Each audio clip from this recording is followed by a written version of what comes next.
BRS outdated party అని కేంద్ర మంత్రి బండి సంజయ్ అన్నారు. ఆ పార్టీతో చర్చలు జరిపామన్నవి ఉట్టి మాటలే అని తెలిపారు. వాళ్ళ మాటలేవై ఫేక్ అని చెప్పారు. కవితకి బెయిల్ ఇవ్వడానికి సిసోడియాకి తాము బెయిల్ ఇచ్చామనడం హాస్యాస్పదమని చెప్పారు. తాము బెయిల్ ఇస్తే సుప్రీంకోర్టు, హైకోర్టులు ఎందుకని ప్రశ్నించారు బండి.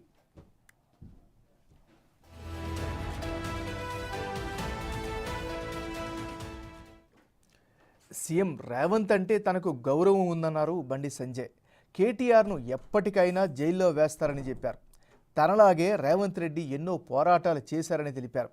కేటీఆర్ని జైల్లో వేయకపోతే యుద్ధమే వస్తుందన్నారు.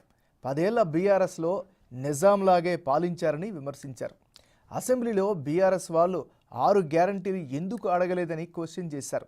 బీఆర్ఎస్కి కొమ్ము కాసిన వారికే పోస్టులు ఇచ్చారని, నిజాయితీగా పనిచేసే అధికారులకు పోస్టింగ్లు ఇవ్వలేదని తెలిపారు.